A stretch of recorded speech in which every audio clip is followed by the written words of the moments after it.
오늘 성경 본문 읽어보면 데살로니가에 무슨 소동이, 뭔 일이 큰 난리가 일어났음을 우리가 알 수 있습니다. 먼저 무슨 일이 일어났는지부터 알아보겠습니다. 17장 1절부터 우리가 사도행전 공부에 나가는데 오늘은 17장이에요. 사도행전 17장 1절. 저희가 암비볼리와 아볼로니아로 다녀가 데살로니가에 이르니 거기 유대인의 회당이 있는지라 그랬습니다. 먼저 지도를 한번 보겠습니다.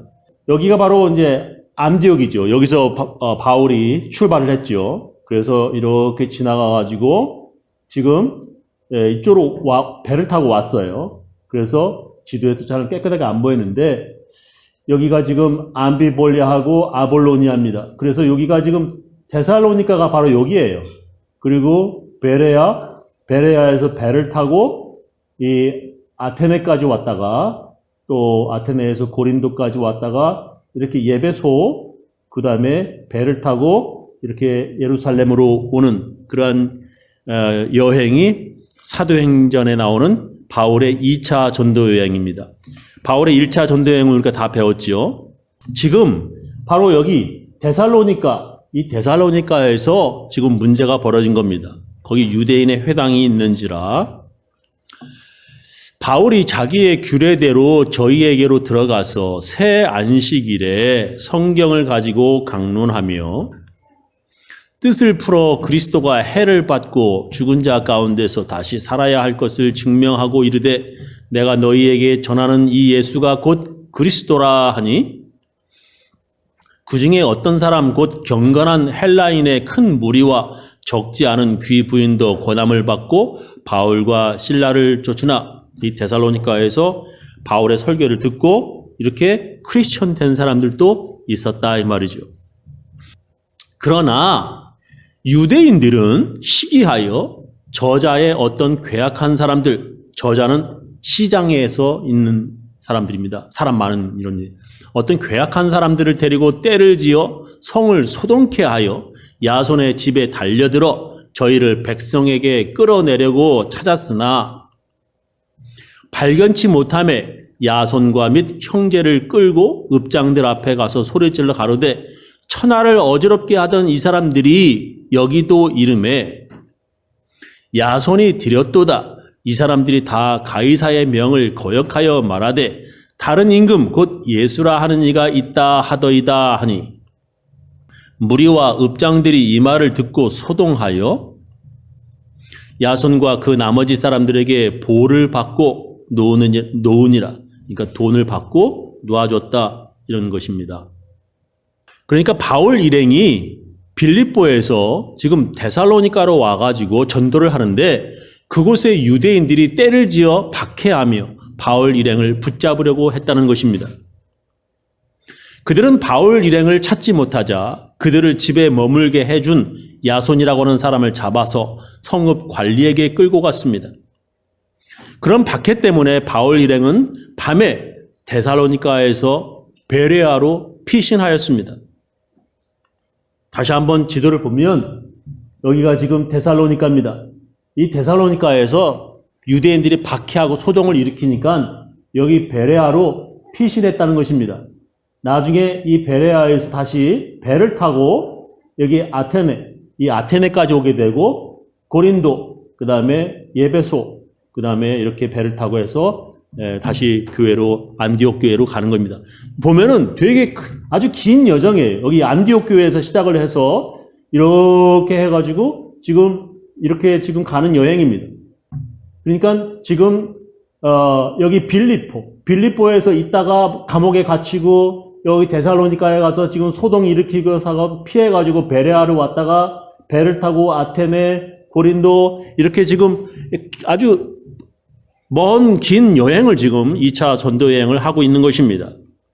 그곳 베레아에서 바울 일행은 전도하고 있는데 전에 전도하던 데살로니가의 유대인들이 그곳 베레아까지 쫓아와가지고 소동을 일으켰다고 하는 것입니다.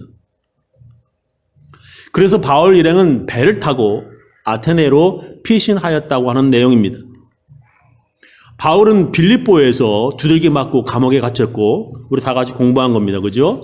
데살로니가에서 유대인들의 박해 때문에 베레아로 피신하였고 베레아 거기까지 쫓아와서 이 데살로니가 유대인들이 그래서 배를 타고 아테네까지 피신하였습니다. 오늘 설교 제목은 협력자와 방해자 그리고 방관자입니다. 저는 사도행전을 읽어가면서 궁금한 것이 하나 있습니다. 바울 일행이 그렇게 전도여행, 긴 여행입니다. 하면서 이 비용, 먹고 자는 이 비용은 어떻게 충당했는지 궁금했습니다. 그렇지 않습니까? 지금도 비행기 타고 외국 여행하려면 비행기 싹 들죠. 호텔비, 그리고 먹어야 하죠. 식비가 드는데 그런 비용이 적지 않습니다. 근데 그 당시에는 배를 타고 가고 낯선 외국에서 잠을 자야 되고 아무도 알지도 못하는 그곳에서 먹어야 되는 이 비용도 적지 않았을 것입니다. 바울 일행은 그런 비용을 어떻게 충당했을까요? 먼저 그들을 파송한 모교회인 안디옥 교회의 헌금으로 그들은 전도여행을 시작했을 것입니다. 그러나 그 돈으로 부족하였는데 그들이 가는 곳에 바울 일행을 돕는 현지의 협력자들이 있었습니다. 빌립보에서는 자주색 옷감 장사 루디아라고 하는 여자가 바울 일행을 자기 집에서 먹고 또 음식까지 주면서 협력하였습니다. 루디아는 바울의 설교를 듣고 복음을 받아들여 온 가족의 세례받고 바울 일행을 자기 집에서 머물게 하며 협력하였습니다. 그리고 데살로니가에서는 오늘 읽은 말씀이죠. 오늘 본문에 이 야손이라고 하는 사람이 바울 일행을 자기 집에서 숙식 머물고 먹는 것을 제공하였습니다. 이렇게 어느 곳이든지 바울 일행을 돕는 협력자들이 있었습니다.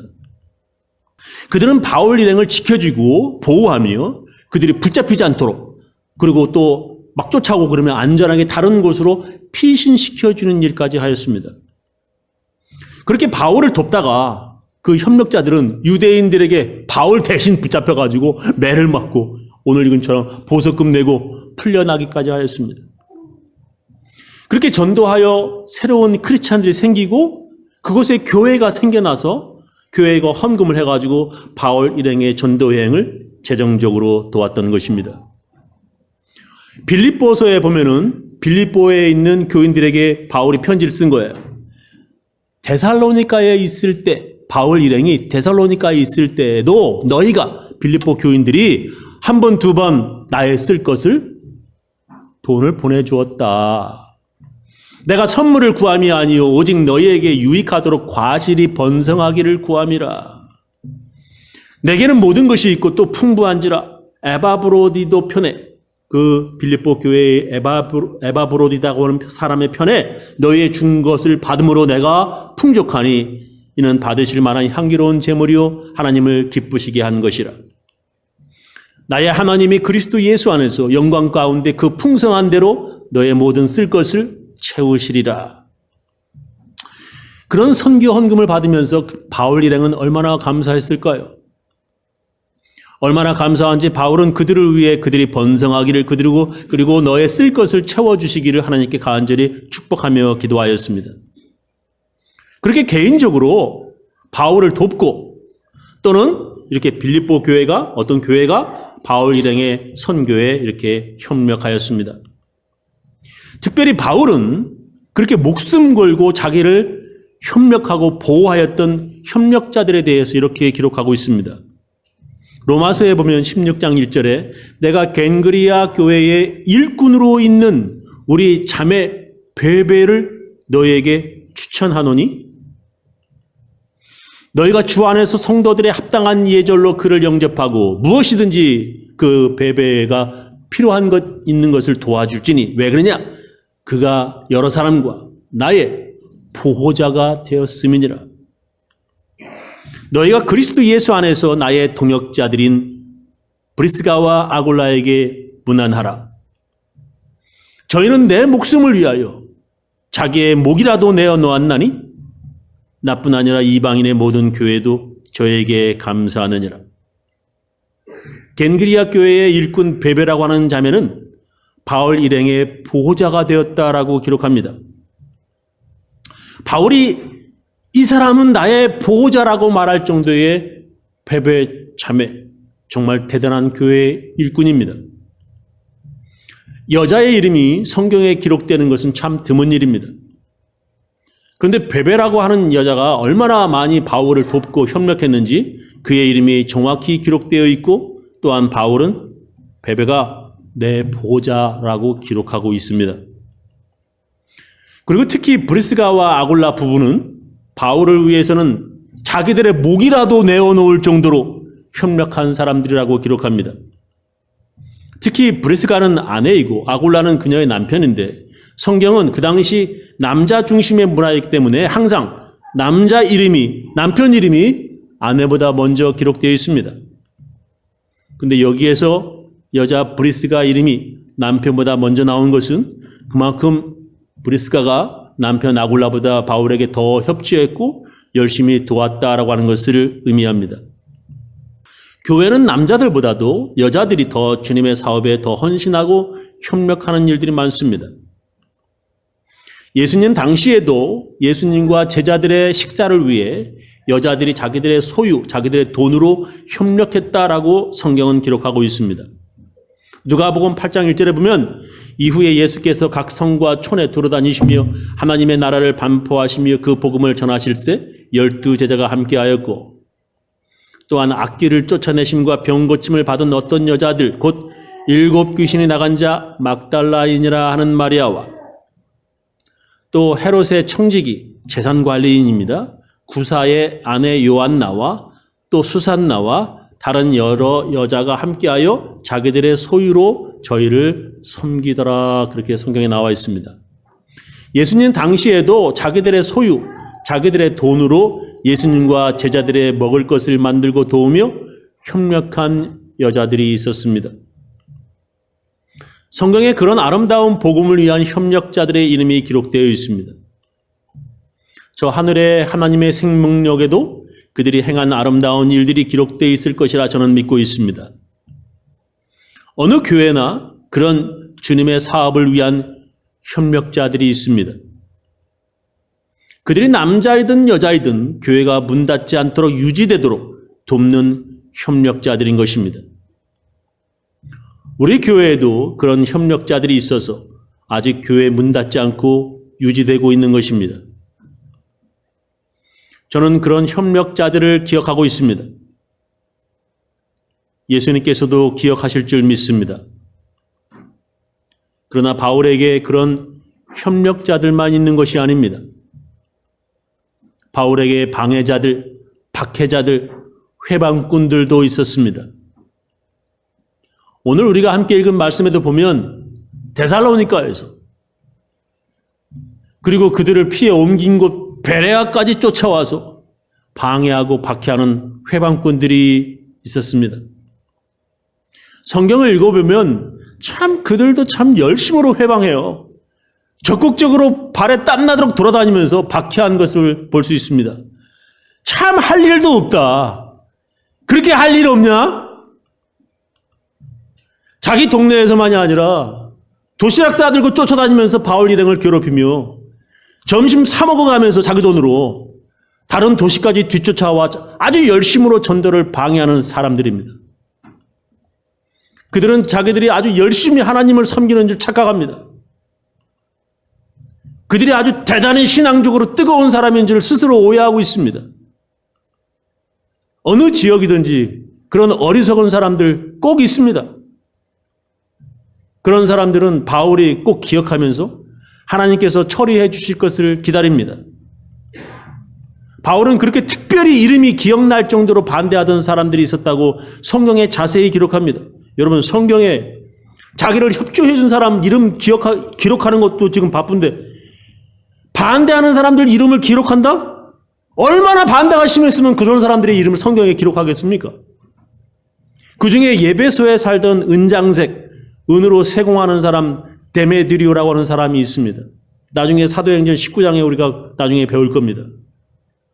그는 은으로 우상들, 특히 이 아르테미스, 아데미라고 하는 여신상을 은으로 만들어서 팔던 사람이었습니다. 아데미는 유방이 24개 달린 땅의 풍요와 다산, 많은 자녀 출산의 여신이었습니다. 저렇게 생겼습니다. 이 가슴에 24개의 유방과 그래서 다산을 상징해요. 풍요로움을 상징하는 여신입니다. 저걸 은으로 만들어서 데메드리오라는 사람이 팔았습니다. 어떤 데는 저렇게 흑인들이 있어서 얼굴에 검은 철을 하고 이런 여신상이 바로 아르테미스, 아데미입니다. 저렇게 여러 신상이 있습니다. 에베소에서 데메드리오는 그런 여신을 은으로 만들어 팔아 많은 돈을 모았는데 바울 일행이 전도하면서 그런 것은 살아있는 신도 아니라고 가짜라고 말하였습니다. 바울의 전도가 그들의 사업에 위협이 되자 그들은 사람들을 선동해서 이끌고 나가 바울을 붙잡아 고소하였습니다. 이렇게 성경에 보면 바울을 박해하던 사람들의 이름이 아주 정확하게 기록되어 있는 것을 보면 얼마나 바울이 그들에게서 고통을 당했는지 알 수 있습니다. 바울도 기억하여 성경에 그 이름을 기록할 정도의 회방꾼들의 이름이 성경에 이렇게 기록되어 있는 것입니다. 예수님에게는 가룟 유다 같은 이름인 것입니다. 예수님이 아무리 말해도 듣지 않는 자들, 이미 마귀에 넘어간 회방꾼들입니다. 아무리 얘기해도 듣지를 않아요. 여기 교회 와가지고 아무리 얘기해도 듣질 않습니다. 이미 말해도 듣지 않는 자들이에요. 이미 돈에 눈이 멀어서 돈을 받기 위해서 예수님을 팔려고 하는 예수님의 제자, 한때는 예수 믿었다라고 하는 회방꾼들입니다. 바울이 그렇게 기억하는 또 다른 방해자 이름이 성경에 있습니다. 얼마나 그 사람으로 인해 고통스러웠는지 2번이나 그 사람의 이름을 성경에 기록할 정도입니다. 그리고 다른 목회자들에게도 그 사람 조심해 라고 말할 정도입니다. 권사님, 그 사람 조심해요. 장로님, 그 사람 조심해. 정말 조심해야 될 사람이야 라고 말할 정도입니다. 그 사람은 구리로 만든 세공업자 알렉산더라고 하는 사람이었습니다. 그 당시 금으로 만든 장식품을 파는 사람은 금장색이라고 부르고, 은으로 신상들, 식기를 만들어 파는 사람들을 은장색, 구리로 세공품 만드는 구리장색, 성경에 기록되어 있어요. 이런 사람들은 돈이 많은 부자들이었습니다. 다른 사람들에 비하면 그들은 부자들이었습니다. 바울이 그 이름을 기억할 정도이며 성경에 2번이나 기록된 방해자가 바로 구리장색 알렉산더입니다. 디모데 후서 보겠습니다. 4장 14절. 구리장색 알렉산더가 내게 해를 많이 보였음에 주께서 그 행한 대로 저에게 갚으시리니 너도 저를 주의하라. 디모데한테 얘기하는 거예요. 후배 목사한테. 저가 우리 말을 심히 대적하였느니라. 그가 바울에게 해를 많이 보였다고 기록되어 있습니다. 다른 성경 번역으로 한번 읽어보겠습니다. 디모데에게 보내는 거예요. 구리 세공을 하는 알렉산드로가 나를 몹시 괴롭혔습니다. 그의 행실에 대하여 주님께서는 마땅한 벌을 내리실 것입니다. 바울을 몹시 괴롭혔다고 하는 것입니다. 그 내용이 무엇인지, 어떻게 괴롭혔는지 자세히 알 수 없으나 다른 후배 목회자인 디모데에게 너도 저를 조심해라 할 정도였습니다. 신학자들은 알렉산더가 아마 처음에는 바울을 돕던 협력자, 크리스찬이었다가 나중에 바울의 방해자가 되었다라고 추측합니다. 그 증거로는 디모데전서에 또 한 번 그 알렉산더라고 하는 이름이 이렇게 기록되어 있기 때문입니다. 디모데전서 1장 19절에 보면 믿음과 착한 양심을 가지라. 어떤 이들이 이 양심을 버렸고 그 믿음에 관하여는 파선하였느니라. shipwreck이라고 썼어요. 그 가운데 후메네오와 알렉산더가 있으니 내가 사단에게 내어준 것은 저희로 징계를 받아 회방하지 말게 하려 함이니라. 믿음에 관하여는 파선, 배가 깨졌다는 거예요. 신앙생활 더 이상 하지 않는다는 거예요. 교회를 떠났다라고 하는 뜻입니다. 교회를 떠난 그런 사람 중에 후메네오와 알렉산더라고, 여기 한 번 더 알렉산더라고 하는 그의 이름이 나오는 것입니다. 얼마나 바울을 방해했는지 그는 더 이상 그에게 권고도 하지 않고 사단에게, 마귀에게 내어주어 더 이상 회방하지 말게 하려 한다라고 바울은 기록하고 있습니다. 지금도 많은 사람들이 처음에 교회 잘 다니다가 협력자가 되지요.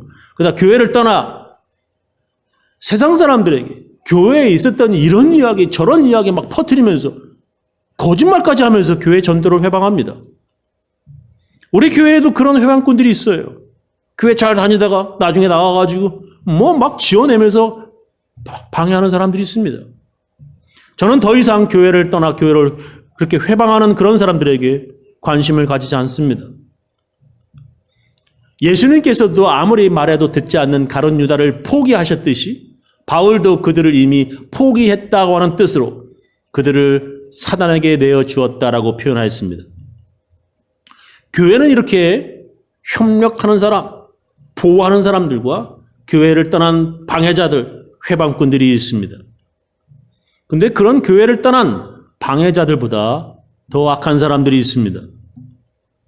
그들은 방관자들입니다. 그들은 교회 밖에서 예수와 복음에 아무 관심이 없는 세상 사람들인데 그런 방관자들이 교회 안에도 있습니다. 그래서 그들을 방해자라고 부르지 않고 방관자라고 부릅니다.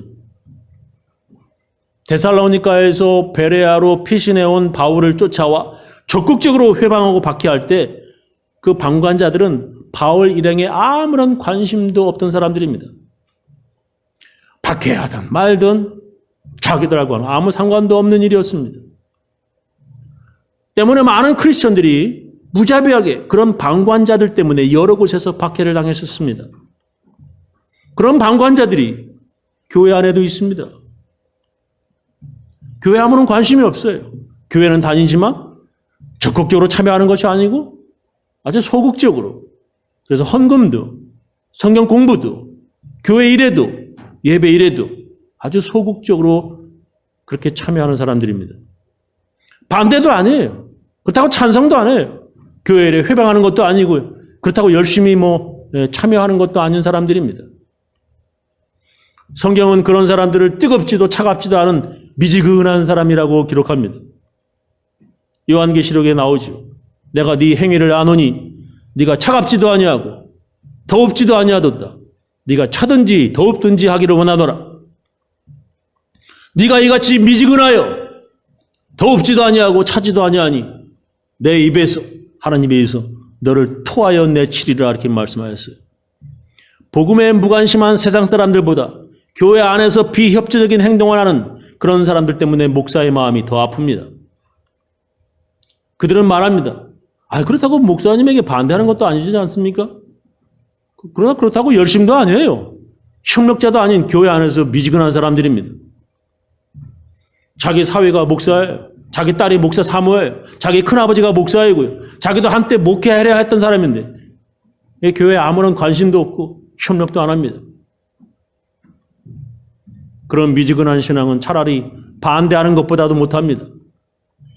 반대하고 방해하는 사람들은 그래도 잘못된 열심이라도 있지만 이것도 저것도 아닌 미지근한 사람들은 하나님께서 가르침 뱉듯이 입에서 내뱉어버리겠다고 말씀하신 것입니다. 요약하면서 마치겠습니다. 바울 일행은 데살로니가에서 전도하다가 방해꾼들을 만나 베레아로 피신합니다. 근데 그들은 베레아까지 쫓아와서 도시락 싸들고 혹은 자기 돈으로 점심 사 먹어가면서 소동을 일으켜 바울에게 회방을 놓습니다. 그래서 바울 일행은 아테네로 피하였습니다. 교회에서 선교비를 도와주고 또한 바울 일행을 도왔던 협력자들이 있었습니다. 성경에 바울에게 협력했던 그들의 이름을 바울을 보호하며 도와주었던 그들의 이름이 기록되어 있습니다. 그때나 지금이나 교회 안에 그런 협력자들, 목회자의 보호자들이 있습니다. 그러나 그와는 반대로 성경에 방해하고 박해하던 사람들의 이름이 기록되어 있습니다. 바울이 기억할 정도의 악한 이름, 목회자들이 서로 조심해라 할 정도의 회방꾼의 이름이 성경에 기록되어 있습니다. 저는 우리 교회에 그런 회방꾼이나 방관자들이 없기를 바랍니다. 저는 우리 교인들 모두 주님의 사업에 적극적으로 협력자들이 되어서 예수님이 기뻐하시는 제자들 다 되시기를 예수님의 이름으로 축원합니다. 기도하시겠습니다.